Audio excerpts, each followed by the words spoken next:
con la Biblia. A ver, todos hermanos, la Biblia, si lo pueden poner ahí en pantalla para ver si es cierto. Ahí está la libreta, para estar apuntando también. Ahí está, hermanos, vientos. Pues sin más, Ramón, te cedemos el paso. Buenas noches, gracias por estar con nosotros. Que Dios bendiga tu vida, Ramón. Adelante. Gracias. Gracias. Buenas noches a todos. ¿Cómo están? Dios los bendiga. Pues efectivamente se inicia un nuevo estudio. Este estudio, pues yo creo que va a traer mucha bendición. Son las cartas epistolares las que vamos a analizar ahora, entendiendo primero que nada que una epístola va a ser una carta dirigida a un grupo de personas o a una persona en especial. En este libro, en la primera carta de Juan, Juan tiene una dirección precisamente en la cual vamos a ver cómo se dirige primero a la iglesia. Juan le escribe a la iglesia, primero le escribe a los cristianos en el capítulo 1 y después le escribe a la iglesia en el capítulo 2 y después, en la segunda carta epistolar, y en la tercera le escribe a una persona que se llama Gallo. Por eso son epístolas, porque son dirigidas a una persona o a un grupo de personas. Es la diferencia. Ahorita que preguntaba el hermano que si era el libro de Juan o el libro o la carta de Juan, las cartas tienen esta característica primordial. Es muy importante que las diferenciemos en teología. Y bueno, esta carta tiene, adicional a ello, le escribe el apóstol Juan, pero vamos a analizar por qué la paternidad literaria se le da a Juan. Primero que nada, los primeros 4 versículos que estamos viendo, nos damos cuenta de que no existe una dirección o un destinatario específico, como es en la segunda carta a la señora amada, que es la iglesia, o a Gallo. En esta, pues únicamente inicia con el conocimiento que se está transmitiendo. Sin embargo, nos damos cuenta de que aunque no existe una paternidad literaria directa respecto de que haya sido el apóstol Juan, vemos que usa palabras muy comunes como el unigénito de Dios y también nacido de Dios.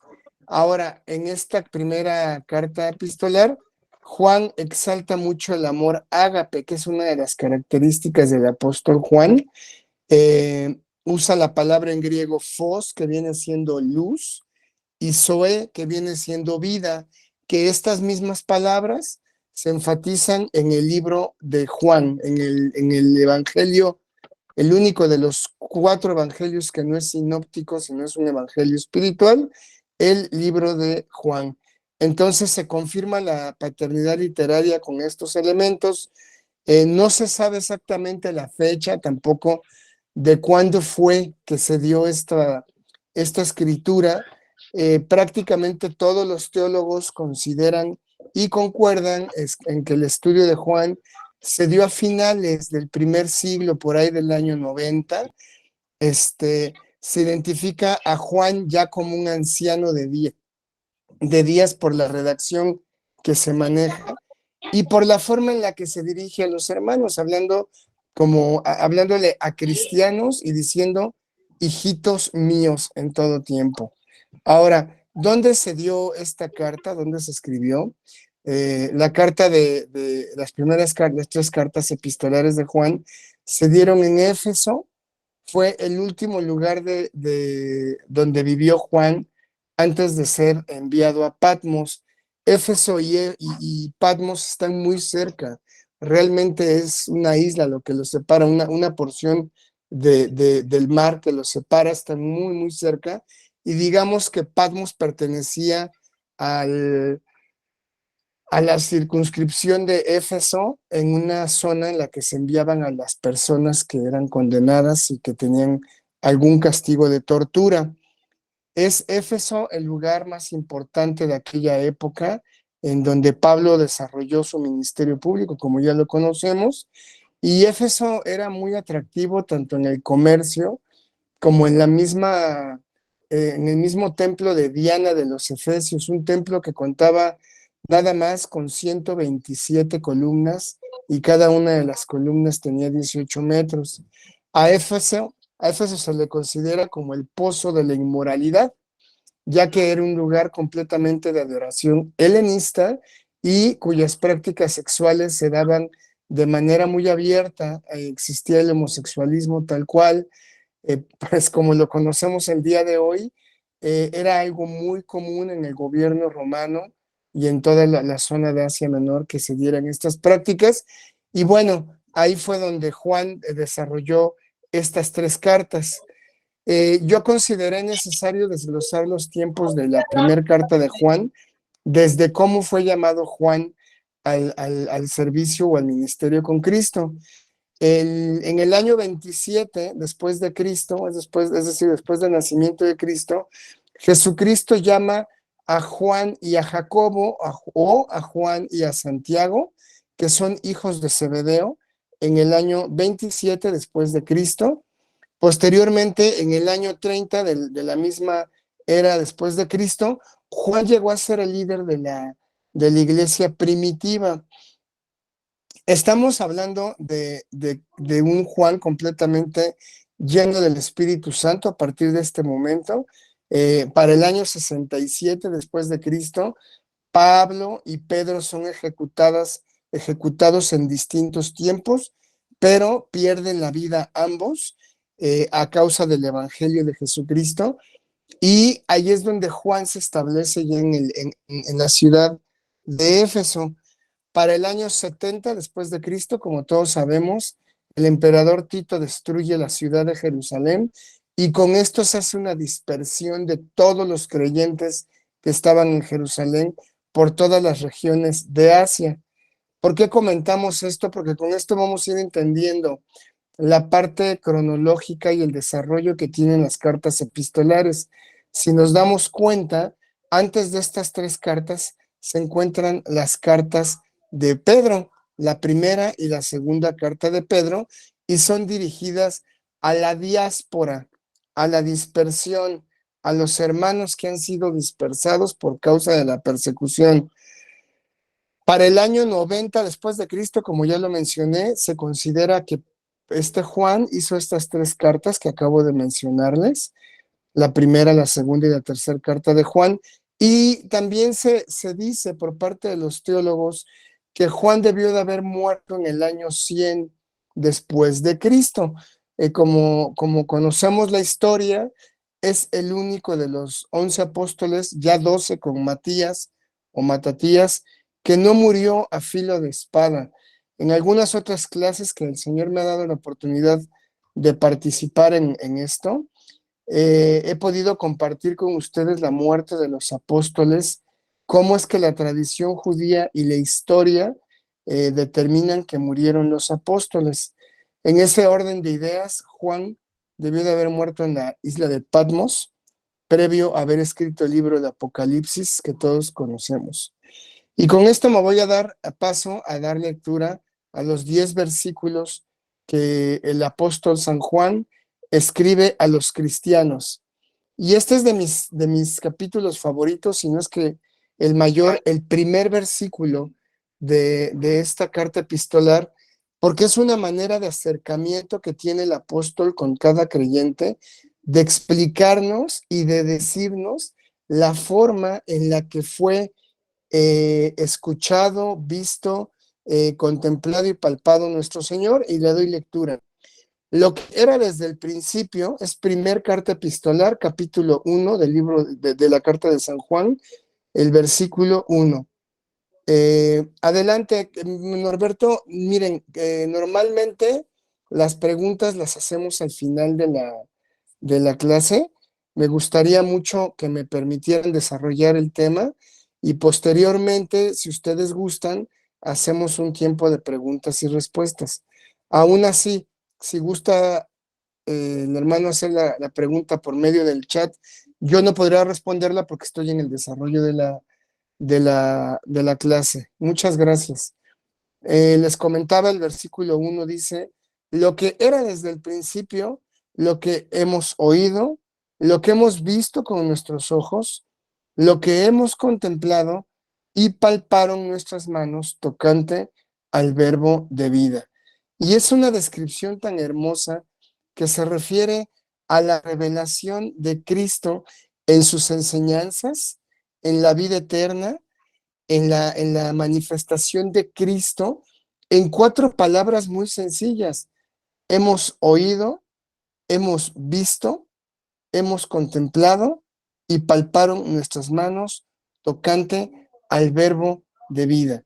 Si lo vemos desde este punto de vista, cuando Juan habla de esto, lo hace de manera muy distinta a lo que Pablo habla de Jesucristo por 2 razones muy importantes. La primera es que Pablo no conoció a Jesucristo. Pablo no tuvo contacto con Jesús hombre, sino con Jesús Dios, ya en espíritu. Y Juan, a contrario de él, sí tuvo mucho que ver con él, porque estamos hablando de Juan en una interrelación completamente cercana con el Hijo de Dios. Porque cuando él dice lo que hemos oído, quiero que recordemos que todos los apóstoles, al ser hombres con oficios e iletrados, aún siendo así eran judíos que fueron educados con la Torá, y al ser educados con la Torá, al tener esta educación y hasta la Tanaj, que son los 39 libros que tú y yo conocemos del Antiguo Testamento, ellos escucharon de Jesús a través de las profecías. Como sabemos, hay más de 72 profecías que se cumplimentaron con Jesucristo en su nacimiento, en su crecimiento, en su ministerio público, en su crucifixión, en su muerte y en su resurrección. Entonces, cuando Juan escribe esto de lo que estamos hablando en el año 90, él dice lo que hemos oído. Y esta circunstancia de lo que hemos oído se refiere precisamente a que escucharon de la profecía de Juan y de las profecías del Antiguo Testamento respecto de Jesucristo en este término que hemos hablado, en una revelación literalmente de Jesucristo. ¿Por qué? Como ustedes saben, la Biblia tiene 3 elementos importantes que son la revelación, la inspiración y la iluminación. Si nos damos cuenta, en la revelación viene escrito lo que viene en los 29 libros del Nuevo Testamento, los 39 del Antiguo, y esa revelación precisamente habla de Jesucristo en las profecías, pero también dice lo que hemos visto con nuestros ojos, porque ellos tuvieron la oportunidad de poder ver a Jesús, tanto desde el momento en el que los llamó, como en el momento en el que él desarrolló su ministerio público.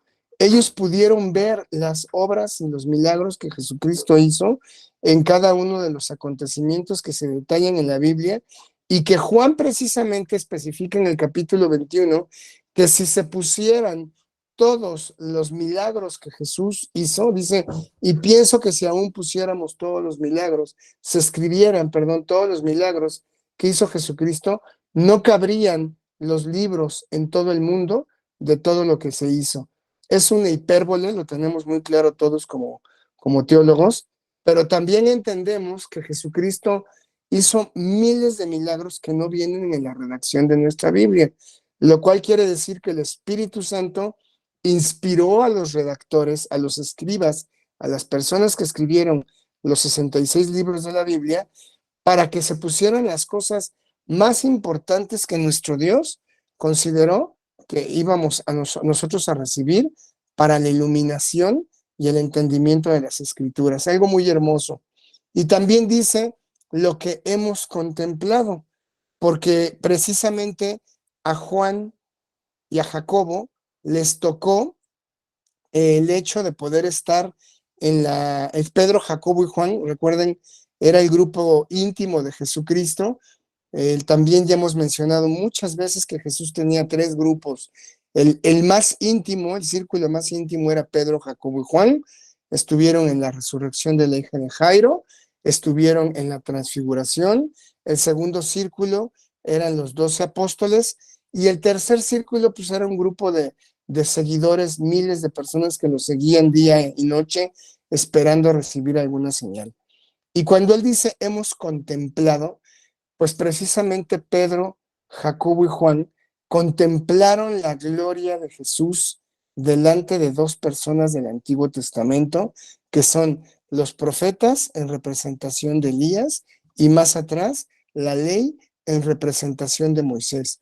Ellos tres pudieron ver la gloria de Jesús en, en una luz resplandeciente que solo ellos pudieron ver. No fue para los demás apóstoles. Esta bendición de contemplar la gloria de Jesús fue para ellos. Y Juan la describe cuando dice, lo que hemos contemplado y palparon nuestras manos tocante al verbo de vida. Bueno, prácticamente ellos comieron, ellos rieron, ellos lloraron, ellos partieron el pan, ellos abrazaron a Jesús.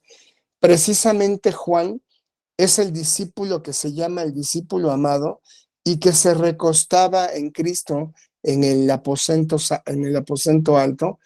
Yo quiero pensar que Jesús, hombre, debió de haber sido alguien muy amoroso y alguien que te palpaba, que te tocaba, que te sonreía, que te inspiraba.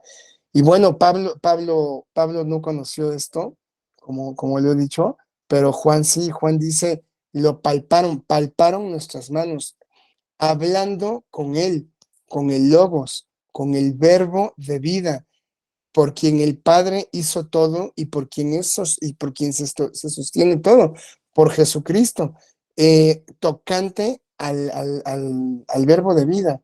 Entonces, si nosotros lo vemos desde este punto de vista, no existe un libro en el Nuevo Testamento que tenga esta redacción tan sólida, hablando de precisamente escuchar a Jesús, el poder decir, yo lo vi, yo contemplé sus obras, pero también yo lo palpé, yo lo toqué, él me llamó, él me habló. Es algo maravilloso que, bueno, creo que Juan lo describe de una manera diferente, ¿no? Con más amor. El versículo 2 dice, porque la vida fue manifestada y la hemos visto y testificamos y os anunciamos la vida eterna, la cual estaba con el Padre y se nos manifestó. En Él, en Cristo, amados hermanos, la vida eterna se manifiesta desde antes de la creación y nos damos que esa manifestación se den los primeros testigos llamados martureos en el griego. Recordemos que en el Antiguo Testamento, en el Nuevo Testamento ya no se habla ni el arameo ni el hebreo. En toda la zona de Judea, Jerusalén y toda la zona conquistada por Roma, se enfatizó mucho en el panteón grecorromano, es decir, se adoptaron tanto los dioses como las prácticas militares y la traducción y lenguaje griego y romano a latín de todo lo que hablaban en ese entonces. Por lo tanto, los testigos de Jesucristo, que fueron 11, contando ya 12 a Matías, ellos, la palabra testigos quiere decir martureo, y ellos precisamente fueron los primeros en que testificaron y anunciaron la vida eterna. Gran privilegio que tuvieron ellos de ser las primicias, de poder dar testimonio de lo que Jesucristo hizo en la cruz y en su resurrección y en el cosmos, en todo este orden que bueno, no es más que un desorden a través del príncipe del aire que domina la tierra, pero que pronto veremos cuando el Señor venga por nosotros y después descienda y tenga a sus enemigos debajo de los pies, inclusive a la muerte, como lo dice la primera carta de Corintios en el capítulo 15. Entonces dice, porque la vida fue manifestada y la hemos visto. Esa manifestación la entendemos perfectamente desde que nuestro Padre Celestial, antes de la creación, estando habitando con Cristo, el Padre, el Hijo y el Espíritu Santo, que no tienen principio y que no tienen fin, y esa manifestación se testifica a través de estos martureos, de estos testigos llamados apóstoles. ¿Por qué? ¿Por qué se les llama apóstoles? Jesucristo les llamaba discípulos, pero también se les llama apóstol, porque recordamos que la palabra apóstol, lo vimos hace tiempo, quiere decir mensajero de buenas, nuevas. Entonces, los mismos apóstoles eran quienes llevaban ese mensaje de salvación y que lo anunciaron primeramente en toda la nación de Israel y posteriormente en otras partes de Europa, de Asia, incluso hasta África llegó el Evangelio, no nada más por ellos, sino por la palabra de otros que creyeron en ellos. Dice la oración sacerdotal que precisamente viene registrada en el capítulo 17 del libro de San Juan, que Jesús le pide al Padre por los que le dio, de los cuales solo uno se perdió, que era el hijo de perdición, y le dice que los guarde, pero dice, no solo te pido que guardes a estos, sino que también guardes a todos aquellos que van a creer en la palabra de estos, y eso somos tú y yo. Entonces nosotros, por ese llamamiento santo, tenemos la designación de ser martureos y ser testigos, y tal cual dice el versículo 2 del primer capítulo de la carta epistolar de San Juan. Esta manifestación de vida nosotros también la testificamos y la anunciamos. No es solamente para los apóstoles, sino que el día de hoy tú y yo también testificamos, y de nosotros están saliendo nuevos testigos que están predicando el evangelio y que lo hacen. Hoy tú y yo en esta noche tenemos el privilegio de poder profundizar y meditar en esta hermosa palabra, sabiendo que lo que viene aquí es real y que es tan cierto que Juan se atreve a decir, yo lo vi, yo lo escuché, yo lo contemplé y yo lo palpé. Que no se te olviden esas 4 palabras con las que inicia la primera carta epistolar. Ahora, aquí vemos que Jesús se manifestó primero en carne y sabemos la trascendencia para nosotros de esto. Dice, nosotros testificamos y anunciamos la vida eterna, la cual estaba con el Padre y se nos manifestó. Jesús se manifestó en carne y quiere decir que estuvo entre nosotros y quiere decir no solamente que todo aquel que cree en Jesús por verlo va a tener vida eterna. Lo voy a aterrizar de la siguiente manera. ¿Cuánta gente vio a Jesús en su ministerio público? Fueron muchos quienes lo vieron, pero de ese grupo tan grande que lo vio, no todos creyeron en Jesús. O sea, el hecho de ver a Jesucristo, el hecho de ver sus milagros, el hecho de ver sus sanidades, el hecho de escuchar esa disertación y esas parábolas, esas prédicas tan hermosas, tan profundas, tan llenas de vida del Padre, no fue suficiente para las personas que lo vieron por una simple y sencilla razón, porque los 11 que creyeron en él tuvieron algo que tú y yo también tenemos por misericordia y por gracia, que se llama un acto de fe. Ese acto de fe se manifiesta a través de la recepción de la revelación de Dios en su Hijo para que creyéramos en él, y de ello dan testimonio estos 11 hombres que estuvieron cerca de Jesucristo durante todo el tiempo que él estuvo vivo, y aún en el periodo en el que él estaba en muerte, estuvieron dispersos siguiéndole y se reunieron posteriores a su muerte para poder contemplar su resurrección al tercer día, como está escrito en la palabra de Dios. El versículo 3 nos dice: lo que hemos visto y oído, eso os anunciamos para que también ustedes tengan comunión con nosotros. Y nuestra comunión verdaderamente es con el Padre y con su Hijo Jesucristo.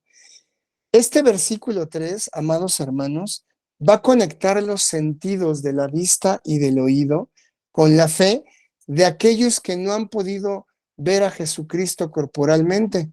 Y hablamos de una palabra que se llama comunión, pero me quiero detener un poco en el tema. Primero, en el versículo 1, me voy a regresar un poco porque nos habla del principio y de lo que hemos oído, de lo que hemos visto con nuestros ojos. Especifica lo que hemos visto con nuestros ojos, lo que hemos contemplado y lo que palparon nuestras manos tocante al verbo de vida. Pero en el versículo 3 dice, repite el apóstol San Juan, el anciano de días, repite lo que hemos visto y oído. Entonces, esto les anunciamos. Ya es un poquito más enfático, diciendo lo que hemos visto y oído, eso les anunciamos para que también ustedes tengan comunión con nosotros, y nuestra comunión verdaderamente es con el Padre y con su Hijo Jesucristo. Esta carta principalmente es una carta en la que se está dando un encargo a cada creyente que la lea, para que cuando tú la leas tengas claro que tu obligación y tu llamado es dar testimonio en comunión de que Jesucristo vino, padeció, fue crucificado, murió y resucitó. Ese es el testimonio que nosotros debemos de dar de él. Entonces, si lo vemos así, esta conexión ya es de los sentidos de la vista y de los sentidos del oído, corporalmente hablando, con la fe, con ese puente entre lo visible y lo invisible, con ese puente entre lo posible y lo imposible, con la certeza de lo que se espera, pero con esa convicción de que no lo vemos, de que no lo tenemos en nuestras manos. Y esa comunión la debemos de tener tú y yo. Y la traducción de la palabra comunión, como bien sabes, es koinonía. En el griego es koinonía y su significado es comunión conjunta, participación, beneficio y compañerismo. Entonces, si nosotros parafraseáramos lo que dice la palabra, sería: lo que hemos visto y oído, eso os anunciamos para que también ustedes tengan participación, tengan beneficio, tengan compañerismo y tengan comunión conjunta en el Hijo de Dios. ¿Para qué? Para que podamos comprobar que el Hijo está con el Padre y que es Jesucristo. Es directamente el Padre que está con el Hijo, es el Hijo que está a la diestra del Padre, y hoy día esta coinonía se manifiesta en nuestros corazones y en nuestras almas a través del Paracletos, que está con nosotros y que fue enviado por el Padre. Ahora, esta comunión de la que yo les estoy hablando no solo es vertical, no es una comunión que delimitemos en el punto de decir, ¿sabes qué? Es entre el creyente y Dios, sino que esa coinonía también es, más bien no es horizontal, pero ahora es, me estoy complicando la vida. La coinonía o la comunión de la que habla el versículo 3 no nada más va a ser vertical con el Padre, como lo estaba comentando, sino que va a ser horizontal con nosotros. Y es necesario que entendamos que lo que se escribió hace 1900 años cumple con la paternidad literaria, con la doxología y con la historicidad y reconocimiento de universalidad de que lo que estamos hablando hoy no solo es conocimiento teológico, sino que es verdad. Y en esa verdad nos encontramos tú y yo relacionados como hermanos y como hijos de Dios, tal cual es la cruz. La cruz es lo que simboliza. La cruz es el estaca de la ejecución, le llamaban los judíos, era un palo vertical, y ese palo vertical, si lo vemos con Cristo, pues viene a ser esa comunión y glorificación que el Hijo tiene con el Padre, pero también vemos que tiene cruzado otro madero en el que fueron clavados los brazos, y ese es el que a nosotros nos da la justificación a nivel universal como hijos de Dios, de que estamos en el Hijo y de que el Padre nos ve en Cristo Jesús. El versículo 4 es muy corto y dice: estas cosas os escribimos para que su gozo sea cumplido. No me voy a soltar de la comunión en este punto del que estoy hablando, porque la comunión, cuando hay comunión entre los hermanos, cuando estamos en el mismo canal, cuando estamos en el mismo espíritu, nos damos cuenta de que la comunión trae gozo y trae alabanza. ¿Por qué razón? Porque creemos cada uno de nosotros cree en el Hijo de Dios conforme a lo que la Escritura nos ha iluminado. Si bien es cierto que el apóstol Pedro, en su primer carta epistolar, en el capítulo 3, manifiesta que la Escritura no es de interpretación privada, para nosotros esa comunión nos dé el gozo de saber que se ha cumplido la promesa de Dios. ¿Y cuál es esa promesa? Es muy hermosa, que todo lo que tenga que ver con el verbo y que si tú crees en Jesucristo, tú y tu casa serán salvos. La otra promesa que debemos abrazar es que Jesucristo vendrá y en el cielo nos tomará a nosotros y nos llevará con él, y entonces vendrá ese desencadenamiento que el mismo apóstol Juan escribe en el libro de Apocalipsis en el año 90-91 después de Cristo, como lo vimos en la reseña temporal de las actividades más importantes de este escritor. Entonces, estas promesas son las que nosotros vamos a recibir. El versículo 5 nos dice, este es el mensaje que hemos oído de él y os anunciamos, Dios es luz y no hay ningunas tinieblas en él. Si te das cuenta, en los versículos Juan nos va dando un crecimiento espiritual y una capacitación a través del Parácletos para que vayamos entendiendo lo que nos quiere dar a entender o que nos quiere transmitir el apóstol en este tema. Bueno, nos habla de que Jesucristo se hizo carne, vino, vivió, murió y resucitó. Nos habla de la vida eterna a través de la manifestación de nuestro Señor Jesucristo en el versículo 2. Y en el versículo 3 nos habla de un testimonio y de una comunión. Nos está preparando. Vean cómo va avanzando esto. Pero esa comunión y ese testimonio se deben de dar con gozo. Cuando tú hablas de Jesús, cuando tú hablas de Dios, no podríamos hacerlo tristes, sino que tenemos que hacerlo con el gozo y con la convicción de que nuestro Dios está con su Hijo a la diestra en aquel trono que conoceremos y que compareceremos todos. Y con ese gozo nosotros transmitimos que aunque tengamos 1000 problemas, aunque tengamos 1000 enfermedades, aunque haya tribulaciones, nosotros estamos gozosos en el Hijo de Dios. Y ese mensaje que recibimos hasta el versículo 4, entonces que ya oímos de él a través de los apóstoles y a través de otras personas que lo transmitieron, nos deja ver claramente la declaración más fuerte que viene en este capítulo 1. Dios es luz y no hay ningunas tinieblas en él. Es decir, que esta es una declaración del carácter moral de Dios como luz y que en ningún otro libro se va a mencionar la luz como la exaltación que Juan le da en esta primera carta epistolar a Jehová de los ejércitos, a través de Juan, obviamente. En este libro se está recalcando la luz como la santidad que hay en Dios, y entonces esa santidad es la que nosotros debemos de tener por el simple y sencillo hecho de que, aunque nosotros no somos luz, reflejamos la luz de Dios. Y las tinieblas, porque claramente dice Dios es luz y no hay ningunas tinieblas en él, estas tinieblas no pueden prevalecer con Dios. Por el contrario, hermanos, Dios con esa luz inmensa disuelve, diluye, esparce y desaparece las tinieblas por su sola presencia.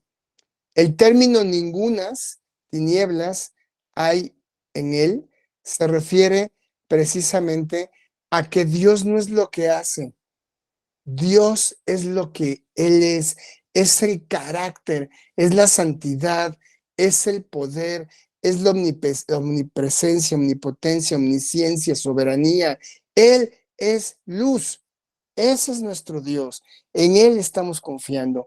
En Él está nuestra pureza, nuestra santidad, nuestra justicia, nuestro amor, nuestra salvación, la gracia y el perdón de pecados.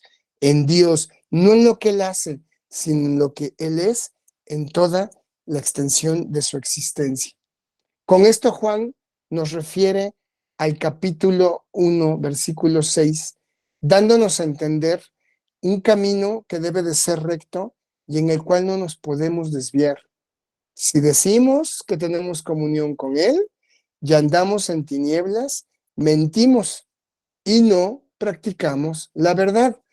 Se divide en tres este punto y es muy importante porque Juan ya nos está confrontando, hay una confrontación con el creyente para que reconozcamos nuestra naturaleza pecaminosa. Es importante que tú y yo como creyentes entendamos que tenemos una naturaleza pecaminosa que viene derivada de una desobediencia en el primer Adán. Romanos capítulo 5, versículo 12. Entendiéndolo desde este punto de vista, esta naturaleza nos permite, aún con la naturaleza pecaminosa, que podamos tener comunión con Él y seguirle en santidad. Ahora, ojo, vamos a separar la naturaleza pecaminosa del pecado personal, porque no quiere decir que pecamos, que no vamos a pecar mientras estemos aquí. Más bien quiere decir que la luz y las tinieblas no se pueden mezclar. No podemos ser cristianos, no seríamos, no existe la palabra cristiano intermedio. Sí existe la palabra cristiano carnal, creyentes carnales, por supuesto, porque Pablo lo define en el capítulo 8 del libro de Romanos. Sin embargo, lo que estamos leyendo hoy en el versículo 6 nos dice claramente, si tenemos comunión con Él, si decimos que tenemos comunión con Él, perdón, y andamos en tinieblas, pues estamos mintiendo y no practicamos la verdad. Entonces estamos, a contrario sensu, estamos practicando la mentira. ¿Y qué es la práctica?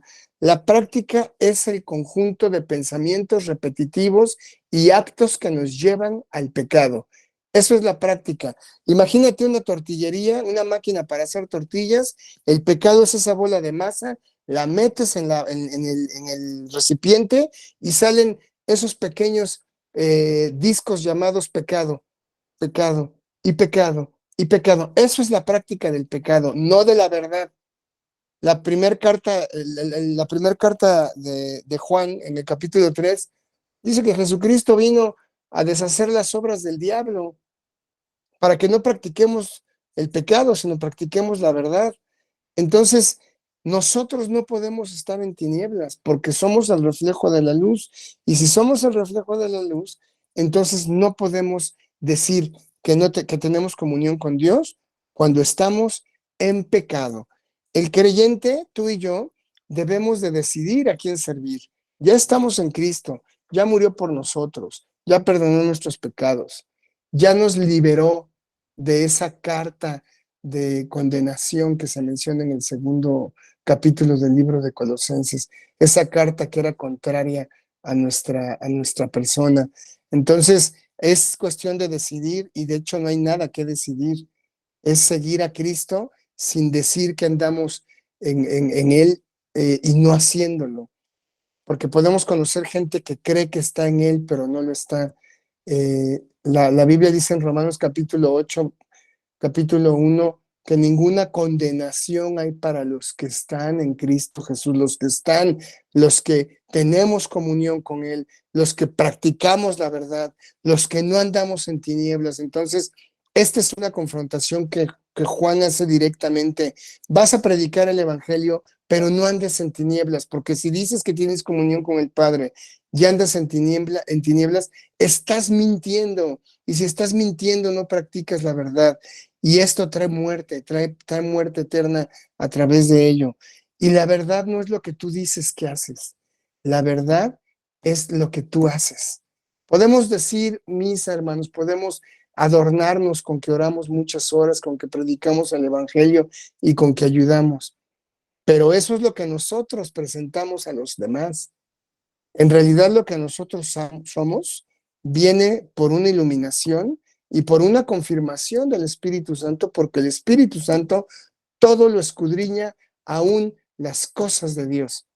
Él es el que intercede por nosotros y hasta nos dice cómo orar. Así es que yo te invito en esta noche a que esa decisión que tomaste hace años, hace meses, la sigas ratificando en no andar en las tinieblas y no ser mentirosos, sino andar en la verdad. Y con esto me voy al capítulo 1, versículo 7, que dice, pero si andamos en luz como Él está en luz, tenemos comunión con otros y la sangre de Jesucristo, su Hijo, nos limpia de todo pecado. Voy a ser un poco cuidadoso con lo que voy a comentar. Si andamos en luz como Él está en luz, tiempo presente. Ahora bien, aquí el apóstol Pablo está aclarando, peripateo, andamos. La palabra andamos en el griego significa, o la traducción sería peripateo, que quiere decir vivir, seguir y moverse en uno mismo. Entonces lo voy a parafrasear nuevamente. Pero si vivimos y seguimos y nos movemos en nosotros para Cristo, entonces tenemos comunión los unos con los otros y la sangre de Jesucristo nos limpia de todo pecado. En esta luz de la que estamos hablando, tenemos comunión todos los creyentes y esa luz la reflejamos por la santidad y porque andamos en el camino de Dios. Andamos en el término peripateo. Y lo más maravilloso es que esta sangre que Jesús derramó en la cruz una sola vez y para siempre, de acuerdo al capítulo 7 de Hebreos, es la que nos limpia de todo pecado. Y al decirse limpia, es porque estamos hablando en tiempo presente. Ahora, yo quiero separar esto con mucho cuidado. En ocasiones escuchamos que se pide, o se le pide a Dios que nos cubra con la sangre de su Hijo. Y oramos a nuestros hijos y te bendigo en el nombre de Jesús y que la sangre del Cordero o que la sangre de Jesucristo te cubra. Hermanos, la sangre fue derramada para perdón de pecados, como lo dice aquí la Biblia, para limpieza de pecados. No podríamos usar la sangre de Jesús como un fetiche, como, híjole, no le dije a mi hijo que la sangre de Cristo lo cubriera, entonces le puede pasar algo. No, el poder de Dios es sobre nosotros, su protección, su amor, su soberanía y su gracia. Entonces, esta sangre que dice el versículo 7 es la que nos limpia de todo pecado y al decirnos limpia es algo que se hace constantemente. No dice que nos limpió, ni dice que nos limpiará, sino que dice que nos limpia. Tú estás leyendo la Biblia y tú dices, yo leo la Biblia, no la leí ni la leeré, sino la leo. Nunca se separará este libro de tu boca, sino que de día y de noche meditarás en él. ¿Ok? Yo leo, yo me profundizo, yo me meto. Jesús, todo el tiempo, por esa sangre que derramó, nos está limpiando de los pecados. Es un tiempo presente y lo cual quiere decir que tú y yo, aunque pecamos de manera involuntaria, aunque pequemos por una situación deliberante, esa sangre nos limpia del pecado previo a una confesión, porque ahorita vamos para allá precisamente en el versículo 9. No me voy a adelantar, vamos a llegar al versículo 8. Si decimos que no tenemos pecado, nos engañamos a nosotros mismos y la verdad no está en nosotros. Un autoengaño que todo ser creado, que abre matriz, llamado ser humano, tiene en el pecado natural. Pero no debe confundirse, como lo dije hace rato, con el pecado personal. Hablando de esto, recordemos el capítulo 10, versículo 20 del libro de San Marcos. No vayamos allá por tiempo. Pero hubo por ahí un joven que dijo, todo esto he guardado desde mi juventud. Señor, ¿qué debo de hacer para obtener la salvación? Y Jesucristo le dijo, la ley la conoces, no robes, no mates, no mientas, no codicies. Y este joven atrevido me permitiría decir, y con respeto y sin juicio, él dijo, todo esto lo he guardado desde mi juventud. Si nos vamos al capítulo 1, versículo 8 de la primera carta de San Juan, dice claramente, si decimos que no tenemos pecado, nos engañamos a nosotros mismos. Jesús, ¿cómo despachó a este joven? Que la tradición judía vendría a decir que es Juan Marcos, precisamente aquel con el que Pablo y Bernabé tuvieron una disensión. Es un comentario al calce del tema respecto de quién era este joven. No lo sabemos. La tradición judía dice que puede ser Marcos, porque también en el libro de Marcos se habla de un joven que huye desnudo con una sábana, característica de Juan Marcos. ¿Qué podemos entender de esto? Si decimos que no tenemos pecado, perdón, pero todo el ser humano tiene un pecado natural, que es nuestra naturaleza pecaminosa hasta que estemos con Él, hasta que el Señor nos libere de este cuerpo de pecado, como lo dice el capítulo 7 del libro de Romanos. Mi mente, mi alma está dispuesta a servir al Señor, pero mi cuerpo está siempre dispuesto a servir a la carne. Miserable de mí, dice Pablo, ¿quién me librará de este cuerpo de perdición?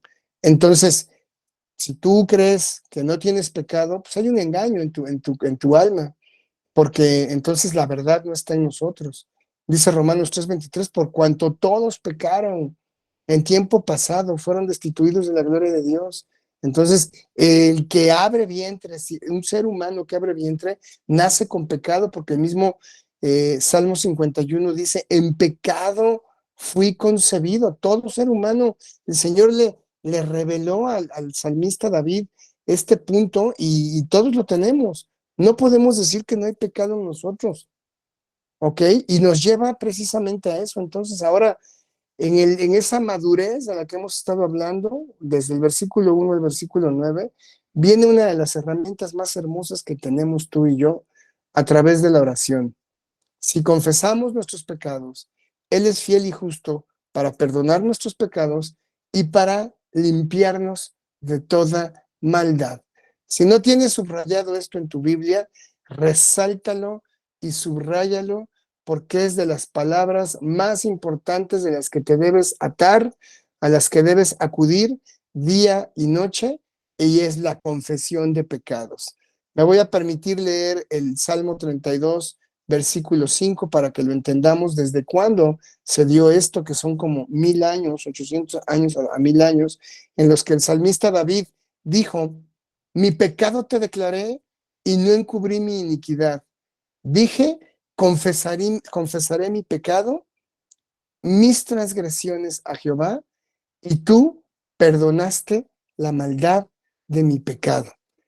Este David estaba confesando un pecado porque él mismo declaró que su vida se había vuelto sequedad, pero que en cuanto él confesó, reverdecieron sus huesos y su vida. Entonces, no es algo nuevo para nosotros los creyentes ni para los judíos hablar de la confesión de los pecados. Y cuando dijo David, confesaré mi pecado, mis transgresiones a Jehová, dice, y tú perdonaste la maldad de mi pecado. Si nos vamos al primer capítulo de la carta epistolar de San Juan, versículo 9, dice, si confesamos nuestros pecados, Él es fiel y Él es justo, características de nuestro Dios. Si nosotros le negamos, Él nos negará, pero si nosotros le somos infieles, Él será fiel por amor a sí mismo, naturaleza de nuestro Padre Celestial, y es justo nuestro Dios. Es justo, y esa justicia no la obtuvimos ni tú ni yo porque hubiera un acto de nuestra parte. No, fue porque Cristo dio todo, toda su vida en la cruz para que tú y yo fuéramos justificados, no por obras, sino por gracia. Entonces, ahora viéndolo desde el punto de vista del Antiguo Testamento y si lo trasladamos al Nuevo Testamento, nos encontramos con que esta palabra de confesión en griego se llama homologeo, que quiere decir, la repito, homologeo. Recuerden que todo lo que estoy comentando ahorita se les va a enviar en un PDF para que la hermana Alejandra haga favor de enviárselos a sus WhatsApps o al grupo y ustedes tengan el estudio que estamos viendo el día de hoy. Qué bueno que están anotando porque de ahí ustedes van a desarrollar más notas, pero se les va a enviar que es el comentario. Entonces, viendo la palabra homologueo, que significa reconocimiento, declarar y confesar, lo voy a parafrasear. Que si nosotros reconocemos, que si nosotros declaramos, que si nosotros confesamos nuestros pecados, Él es fiel y justo para perdonar nuestros pecados y limpiarnos de toda maldad. Esta confesión permite que el Padre perdone nuestras faltas a su santa ley y con esto, por la sangre de Cristo, nuestros pecados son limpiados. Y al ser limpiados nuestros pecados, la maldad también, porque la maldad es algo que obra en el ser humano cuando el Espíritu Santo no mora en él. Y concluimos con el versículo 10, que dice, si decimos que no hemos pecado, le hacemos a él mentiroso y su palabra no está en nosotros. La negación, hermanos, a reconocer nuestro pecado hace que entonces Dios sea el mentiroso, porque Él siendo 3 veces santo, Él siendo justo, Él siendo puro, no puede habitar en donde hay pecado o maldad. Pero nosotros, siendo corruptibles, siendo falibles, siendo seres que estamos caminando en una perfección llamada santificación, no podemos decir que no hemos pecado y me quiero referir al tiempo pasado. Dice, si decimos que no hemos pecado. ¿Alguna vez has escuchado que alguien declare, yo estoy pecando ahorita en tiempo presente? ¿O que alguien declare, yo pecaré en tiempo futuro? No. Cuando tú dices que no has pecado, es porque cometiste un pecado que no reconoces que hiciste y entonces estamos haciendo mentiroso a Dios.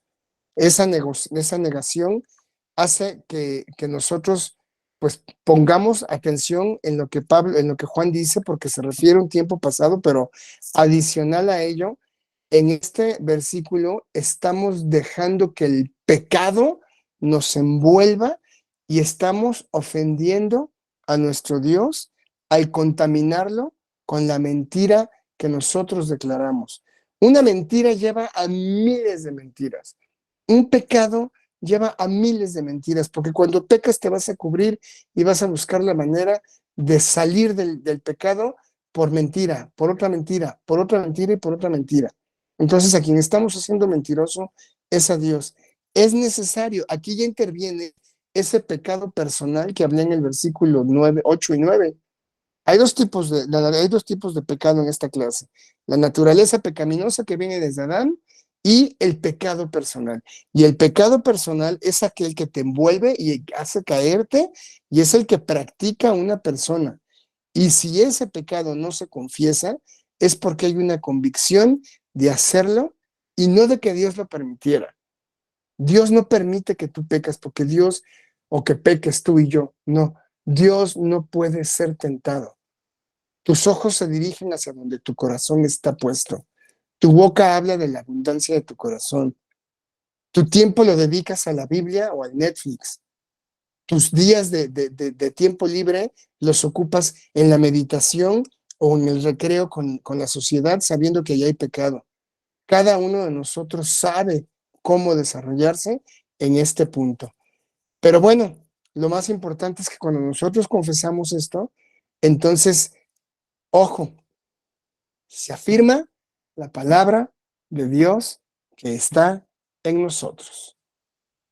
Juan dice, si tú dices que no es pecado, estás haciendo mentiroso al Padre y aparte su palabra, esa palabra que tú predicas, esa palabra que tú profieres, esa palabra no está en ti. Nada más estás hablando de un libro que lees, pero no de un libro que practicas. Es a lo que se refiere Juan. Y bueno, pues darle gloria a Dios, hermanos, por este tiempo tan breve. Darle gloria a Dios por estas cartas epistolares de Juan, que sé que van a ampliar el conocimiento de cada uno de nosotros respecto de nuestro Señor, de Jesucristo, de cómo se dieron y se desarrollaron estos temas histórica y espiritualmente. Y pues les doy gracias por la atención que me dieron y a partir de ahora cedo el micrófono para las dudas o comentarios que tengan. Muchas gracias.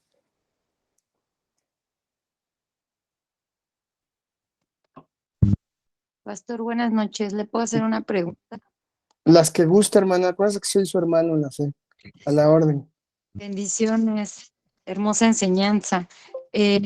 Yo tengo una pregunta en el versículo 6, Sí.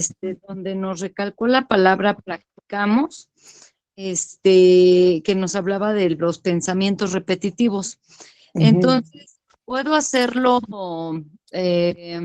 compararlo con cuando en la palabra nos indican el sufrir esa metamorfosis, esa metanoia, andamos en los caminos de Dios? ¿O la palabra practicamos es totalmente diferente a la metanoia? Es muy buena pregunta y con gusto la respondo. Es totalmente diversa y diferente la palabra de practicar que la palabra metanoia. La palabra metanoia única y exclusivamente la vamos a manejar para un arrepentimiento salvífico. Y recalco la palabra salvífico porque también hay palabra metaneo que significa arrepentimiento no salvífico, es decir, alguien que se arrepiente por algo que hizo bien o mal y se arrepiente. Y la palabra metanoia como tal, la traducción más cercana podría ser cambiar de parecer respecto de la persona de Cristo. El punto es, no sé si le ha pasado que conoce a alguien y ese alguien le cae mal de primera instancia, pero cuando ya conoce usted a esa persona, después dice, fíjate que me caías muy mal, pero ahora que ya te conozco, me caes muy bien. Es un cambio de parecer, si está de acuerdo conmigo. Es exactamente lo mismo en la palabra metanoia.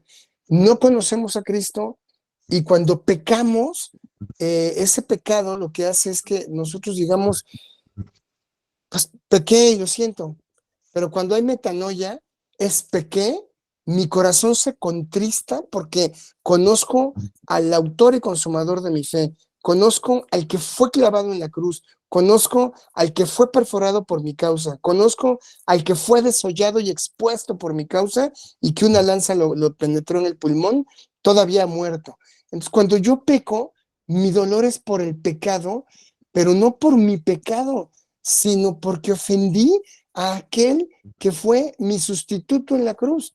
Esa es la palabra metanoia tal cual, cambiar de parecer en cuanto a lo que es Cristo. ¿Quién es Cristo en mi vida?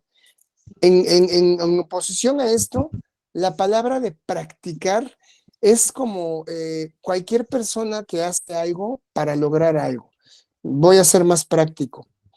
Alguien que quiera aprender inglés debe de repetir X número de palabras en inglés, debe de leer X número de libros en inglés, está practicando completamente la renovación de su diálogo, ¿sí? Alguien, un boxeador a lo largo de su vida debe de dar más de 80,000 golpes para poder decir que llegó a la arena a México. Sí me doy a entender, practica el deporte, lo practica a diario, se mentaliza desde la mañana para ir a un ring, el que estudia inglés se mentaliza para abrir un libro y leerlo en inglés y no pensar en español. El pecado es lo mismo. El que practica el pecado es alguien que desde que lo concibe, como lo describe Santiago, desde el momento en el que en su mente se da esta situación del pecado, el pecado empieza a gestarse en nuestra alma y nace cuando lo materializamos. Pero el problema no es materializarlo una vez porque se podría confesar. Primera carta de Juan 1:9. El problema es que lo materializo y lo materializo y lo materializo y lo sigo materializando. Lo practico. Todo el tiempo mi mente está pensando en pecado. Aunque diga que estoy en Cristo, mi mente no está en Cristo. Recuerden, no somos lo que decimos, sino lo que somos y lo que pensamos lo que tenemos en el alma. No sé si con esto aclaré su duda. Sí, sí, claro que sí. Entonces, todo empieza por un pensamiento y se convierte en una acción, ¿no? Entonces, por eso es cuidar como no tener esos pensamientos repetitivos para no llegar al pecado.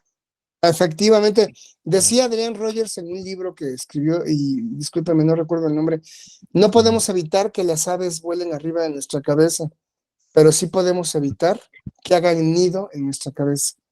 Y nosotros llevamos todo pensamiento que se opone a Cristo Jesús, lo llevamos cautivo en obediencia a Cristo Jesús. En cuanto llegue ese pensamiento, lo captamos y lo llevamos a la cruz. Señor, te confieso que acabo de pecar pensando en esto, te pido perdón y este pecado, este pensamiento es clavado en tu cruz, Señor. Y así nos la pasamos hasta que vamos agarrando fortaleza y poco a poco nuestros pensamientos se van renovando, como lo dice los primeros versículos del capítulo 12 del libro de Romanos. Efectivamente, hermano. Pastor, entonces también por eso nos ponen, bueno, nos enseñan en la palabra que debemos de cuidar nuestra mente porque el campo de batalla de Satanás es la mente, ¿no? De hecho, usted y yo y los presentes, Pablo lo dice más hermoso. Dice, porque nosotros tenemos la mente de Cristo. Cuando nosotros nacimos, fuimos completamente regenerados por el Espíritu Santo y esa regeneración trajo una modificación a la estructura almática. Entonces, cuando yo veo una escena de impureza, cuando yo escucho una grosería, cuando hay algo, automáticamente el Paracletos que mora en mí me hace sentir incómodo. Si no hay esa incomodidad, hay que tener cuidado, porque quiere decir que estamos tibios. Todo lo que sea pecado a usted y a mí y a nuestros hermanos que nos están escuchando, nos debe de incomodar, nos debe de airar, nos debe de llevar a confesar el pecado, a reprenderlo y a decir, esto no lo voy a volver a hacer. Y fortalecernos en la oración, porque tenemos la mente de Cristo, porque somos nuevas criaturas en Cristo Jesús y ya todo lo pasado quedó atrás. Hemos sido regenerados, ya tenemos una nueva percepción de la palabra y ahora, a través del Espíritu Santo que mora en nosotros, esa debilidad permite que la gracia de Dios se perfeccione en fortaleza para rechazar el pecado, los pensamientos pecaminosos y los actos sobre todo. Amén. Muchísimas Oye, gracias por el consejo y que Dios bendiga su vida. Muchas oye, gracias hermano, igualmente. Sí, hermano, sí, a la orden. el versículo 8, Ujú. entonces habla de nuestra naturaleza pecaminosa y el versículo 9 habla del pecado que podríamos a veces cometer ya siendo hijos de Dios. Sí, de hecho, cuando hablamos de la parte que dice, si decimos que no tenemos pecado, nos engañamos a nosotros mismos, es porque tú y yo somos descendientes de Adán y de Eva, natural, ¿no? Sí. En ese pecado, tú me podrás decir, hermano, oye, pero yo no le dije a Adán que pecara. Sí, pero genética, biológica y espiritualmente, de él y de ella, nuestros padres biológicos, nuestros primeros padres, cualquier ser humano podría haber cometido el mismo pecado. Entonces le llamamos el pecado natural que mora en nosotros. Por eso la carne y la sangre no pueden heredar el reino, porque vivimos en este cuerpo de carne y sangre. Pero si nos vamos al 9, dice, si confesamos nuestros pecados. Ojo, ya cometí un pecado, y ese fue un pecado personal. Ese fue un pecado personal. Entonces, ese pecado personal lo debo de confesar. Hago un lado mi naturaleza pecaminosa, siempre la voy a traer, ¿no? Pero ya cometí un pecado. Y ese pecado yo lo pensé, yo lo abracé, yo lo concebí y le di luz. Entonces, si no lo confieso, pues se va a hacer una bola de nieve. Y quizás, quiere decir, si alguien no confiesa su pecado, que en realidad no ha nacido de nuevo. Sí, muy bueno, hermano, que quedó claro. Alguien puso algo en el chat, pero no lo vi bien. Si me lo pueden volver a poner, y en lo que lo pone, dice, en Adán fuimos representados exactamente. Sí, perdón, que decía usted que la frase que dijo que no podemos evitar que los pájaros, sí, que los pájaros vuelen sobre nuestra cabeza, no podemos evitar, pero sí podemos evitar que se Que hagan aniden en nido, ella. exacto. Lo dijo Adrián Lutero. Rogers. ¿Quién? Lutero. Fíjese, yo lo leí en un libro de Adrián Rogers. Qué bueno que me lo corrige. A partir de ahora lo voy a aplicar así. Y bueno, pues qué mejor, ¿no? Que lo dijo Martín Lutero, ¿no? Bueno, Muchas gracias. mucho más sólido el comentario y le agradezco la corrección. Dios la bendiga, hermana. ¿Hay alguien más que quiera comentar algo, alguna pregunta? ¿No? Perfecto. Sí, bueno, ¿Ah, sí? es rapidísima, nada más. No tengo Lo que tema. preguntó, gracias, pastor. Lo que comentó el hermano Norberto también tenía la misma duda, nada más para ampliar un poquito. En el versículo 10 sigue en donde dice, si decimos que no hemos pecado, le hacemos el mentiroso y su palabra no está en nosotros. Entonces, ahí, ¿a qué se está refiriendo? Si en el anterior, que fue en el 8 y en el 9, decimos que por ejemplo, que en el 8 se refiere al pecado que traíamos de la naturaleza caída, y en el 10 estamos hablando del pecado, perdón, en el 9 estamos hablando del pecado personal. Entonces, en el 10, ¿de qué pecado se está hablando? Si decimos que Es el no hemos mismo, pecado.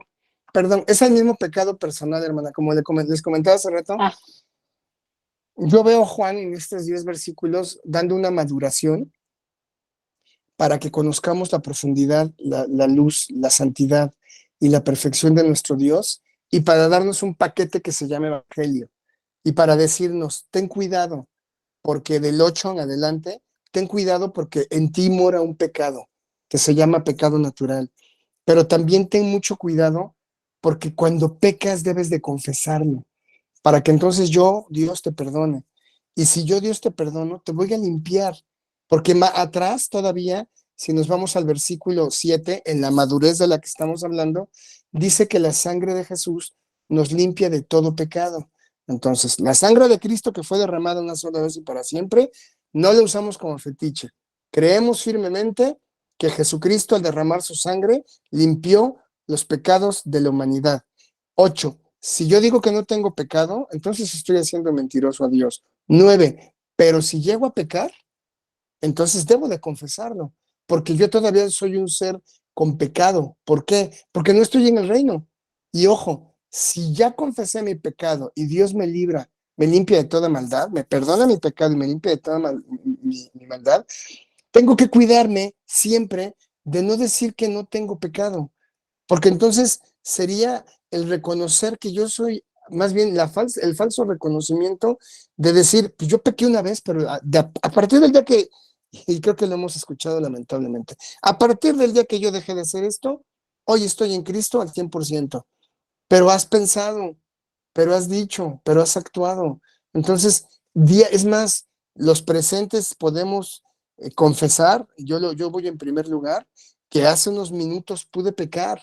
Claro, sería engañarme a mí mismo, es decir, no pequé, claro que sí pequé. Alguna raíz de amargura, algún pensamiento, algún hecho, algún recuerdo, me pueden llevar a pecar. Entonces, decir que es el mismo pecado natural, decir, ¿sabes qué? No tengo pecado, entonces pues, no confieses porque la palabra no está en él. Y por eso les pedí, el versículo 9, subráyalo con rojo, porque es tu herramienta para estar en paz con Dios. Porque el 10 dice, si tú dices que no has pecado, borra el 9 de la Biblia, porque entonces mi palabra no está en ti. Literalmente hablando, ponle un sticker y borra el 9 de la Biblia, porque cuando mi palabra está en ti, tú confiesas, yo perdono y limpio de toda maldad. No sé si fui claro con ello. muy claro, gracias. ¿Alguien más que quiera Una comentar algo? pregunta. Buenas Por noches, favor. hermano. Buenas noches. Disculpa, pues sí, me pareció excelente tu forma de expresarnos todo lo que comentan los versículos 6, 7, 8, 9 y 10, pero fíjate que precisamente atendiendo, yo llevo muy poco, y discúlpenme todos, hermanos, por favor, yo llevo poco de empezarme a congregar, estoy en el plantel norte, y sí, pues precisamente ahorita que hablan de las cuestiones de reconocer los pecados, pues yo sé que todos tenemos, y yo en especial, pues traigo unos, hermano, que de verdad que me ha costado mucho, mucho, mucho trabajo, y de verdad, estos últimos días, de verdad, yo sé que todo Dios nos lo programa para lo que nosotros necesitamos, y en este caso, la prédica de nuestro hermano, pues me cayó así como anillo al dedo. Traigo una situación ahí que de verdad me ha costado muchísimo trabajo, hermanos y hermano, de verdad me ha costado mucho, mucho trabajo poderla superar, y precisamente platicaba con una hermana de Estados Unidos, y me ha estado ayudando y orando, dice, ora y hace esto, hace aquello, pero esto me cayó así como anillo al dedo, hermano, de verdad, y te Gracias a agradezco Dios. mucho, de verdad, yo sí quisiera más bien ver cómo pudiera yo fortalecer esa parte, y definitivamente, digo, primero, pues sí lo reconozco que no tengo uno, tengo varios, pero hay uno en especial, y Dios lo sabe, que me trae así como que mal, hermano, pero sí quisiera ver ahorita tú que nos expones esta parte, y así como tú lo comentabas del 9 y todo esto, de verdad que yo le doy muchas gracias a Dios porque responde Dios responde a lo que nosotros le preguntamos, y en este caso contigo me respondió a la perfección. Solamente quisiera aprovecharme del tema que estás tú tocándonos en las predicas, Señor, y comentarte, hermano, cómo poder yo fortalecer precisamente esta parte y de una vez por todas poderme liberar.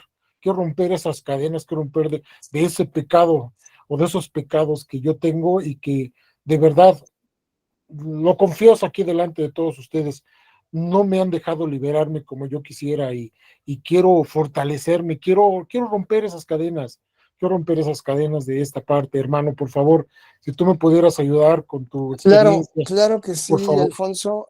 Primeramente le doy gracias a Dios por tu vida y por el valor de reconocer delante de todo este foro, en mencionar que todos tenemos algún pecado que nos ha costado trabajo vencer. Yo me ofrezco personalmente el sábado, si podemos vernos, yo voy a estar en el plantel del norte y me Gracias. gustaría conocerte en persona y poder atenderte directamente a ti en este tema, saber conocerte, saber cuánto tienes en Cristo, vamos, intimar un poco más en la palabra y en tu conversión. Gracias. Y de adelanto te puedo decir que prácticamente la raíz del pecado es el apartarnos de Dios. Cuando tú llegaste a Cristo, llegaste con muchos pecados, Alfonso, y esos pecados el Señor los echó al fondo del mar y ya no trae a su memoria los pecados. Sin embargo, en ocasiones nosotros traemos a nuestra memoria pecados pasados o estamos en ambientes que nos atraen o que nos vuelven a llevar a pensamientos de pecados y nos llevan a volver a pecar. Entonces, cuando nosotros nacemos de nuevo, Alfonso, tenemos que cortar de raíz todo.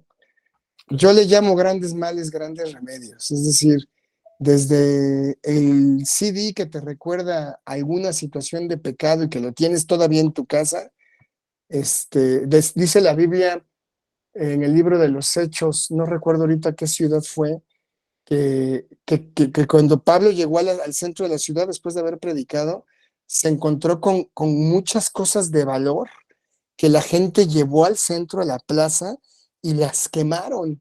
O sea, dice la Biblia que eran cosas de gran valor, pero llevaban a pecar. Entonces, nosotros tenemos que literalmente quemar y dejar en cenizas cualquier cosa que nos lleva a volver a pecar o que nos recuerda algo.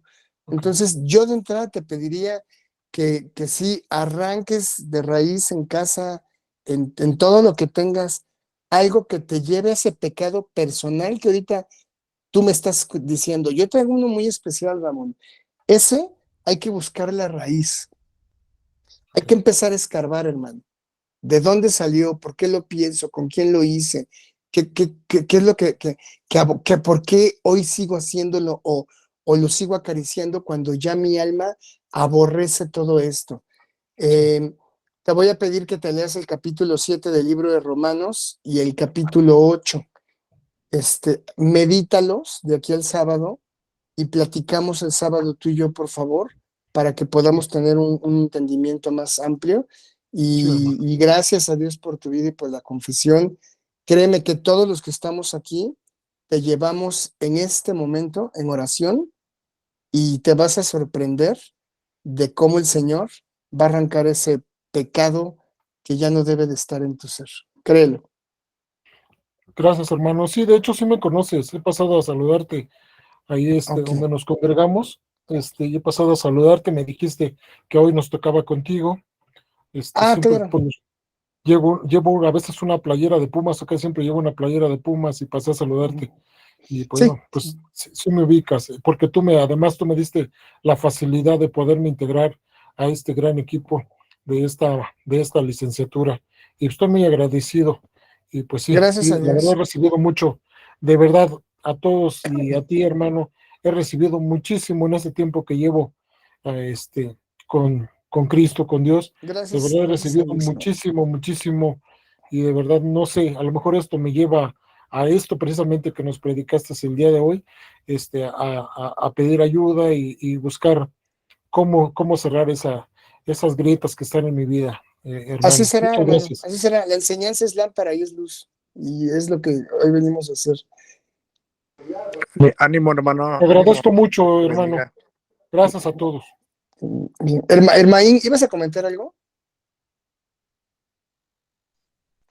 Sí, bueno, era una pregunta Ajá. de lo que comentabas de Juan, que tuvo un acercamiento con Jesús palpable así físicamente, Ujú. que tiene otro punto de vista de los otros tres evangelios. Ok. Ajá.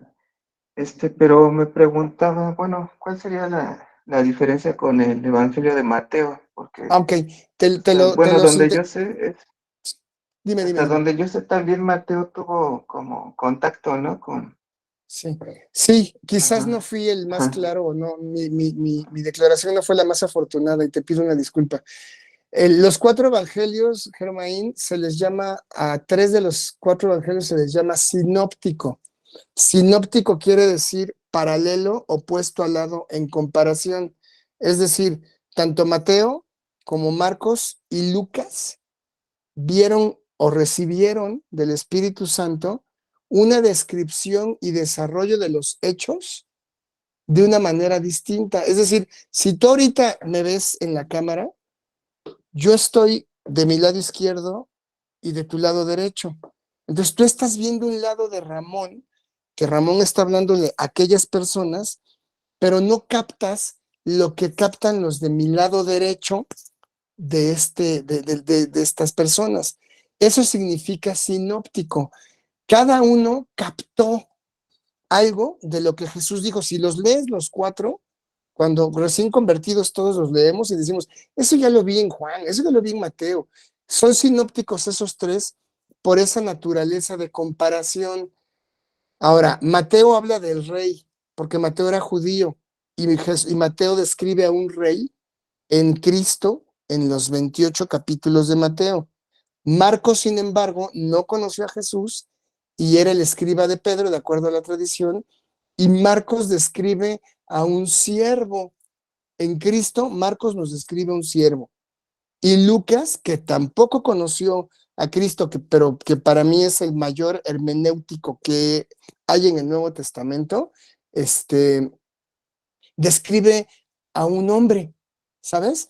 Entonces, ellos tres describen a un Cristo diferente al de Juan, porque Juan describe al Hijo de Dios, lo que era en el principio, el verbo de vida, dice, el que era en Dios y Dios con él. O sea, desde el primer capítulo del libro de San Juan se redacta el Espíritu de Dios en Cristo y se habla del amor de Dios de una manera indescriptible que tiene ausencia tanto en Mateo, en Marcos y Lucas. Por eso nosotros a los nuevos convertidos les sugerimos que lean primero San Juan, porque el chiste es que el Espíritu entre, convenza de pecado, de justicia y de juicio, que dice el capítulo 14 del libro de San Juan, ¿me entiendes? Entonces, a eso es a lo que yo me refería. Sí hay diferencia tanto en la redacción como en la visión de quién es Cristo para los cuatro escritores de los evangelios. No sé si con esto aclaré tu duda. Sí, muchas gracias, Ramón. ¿Sí? Perfecto, Que Dios te perfecto. bendiga. Igualmente, Germán.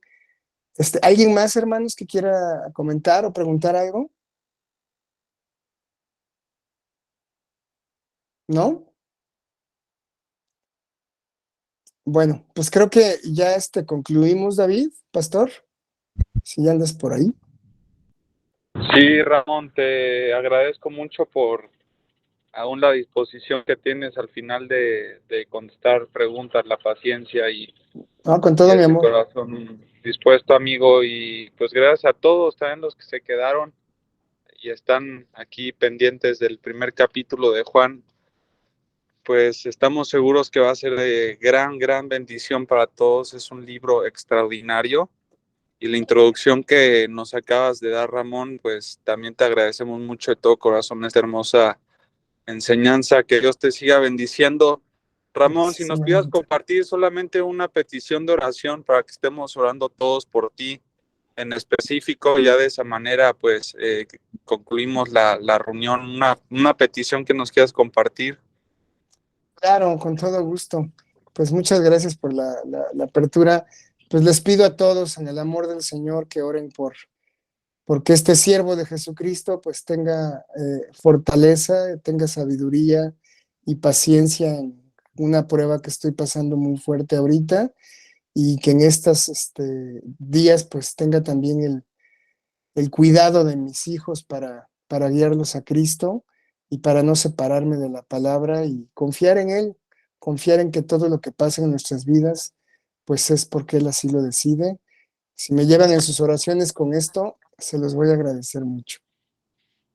Amén, Ramón. Claro que sí. ¿Les Gracias, parece pastor. si vamos a orar ahorita por ti? Nos llevamos también de tarea a todos para estar orando por ti, tus hijos, Muchas por tu familia gracias. desde casa. Pues bueno, vamos a orar. Dios, te damos las gracias, Padre, por la vida de tu siervo Ramón. Gracias, Señor, porque tú le has puesto este corazón de querer servirte, Dios, y querer enseñarle a las generaciones las verdades fundamentales de tu palabra. Dios, sabemos que los grandes siervos, los líderes, son atacados también por Satanás. Y Padre, sabemos que más grande es el que está en nosotros que el que está en el mundo, Dios. Te pedimos de una manera especial por el corazón de Ramón. Te pedimos también por el corazón de sus hijos, Señor. Te pedimos por esta situación que él comenta que está pasando, Señor. Tú realmente sabes en específico qué es lo que sucede. Lloramos para que Ramón, Dios, pueda seguir pegado a tu palabra, para que él pueda permanecer fiel en todo momento, pueda permanecer con ánimo en su corazón, sabiendo que si nuestro inicio ha sido pequeño, nuestro postrer estado sea más grande. Que en ti, Dios, tenemos esperanza que está reservada en los cielos por tu poder. Y Señor, que todas las cosas nos ayudan para bien, y esto es a los que conforme a tu propósito hemos sido llamados, Señor. Te amamos, Dios, y confiamos en que tú harás, que tú librarás a Ramón, Señor, que tú guardarás sus pensamientos y su corazón en completa paz. Gracias, Señor, porque lo has levantado en el ITI como un gran baluarte, Señor, una columna fundamental. Bendecimos su vida, Señor, y su familia. En el nombre de Cristo Jesús. Amén y amén, hermanos. Pues muchas gracias, Ramón. Muchas Amén. gracias. Amén. Dios te Amén. bendiga y Dios les bendiga, hermanos. Pasen bonita noche, descansen. Gracias, pastor, por Gracias, todo. hermano. Bendiga. Gracias, Bendiciones, Ramón. Ramón. Que le bendiga. Gracias, hermano Ramón, querido.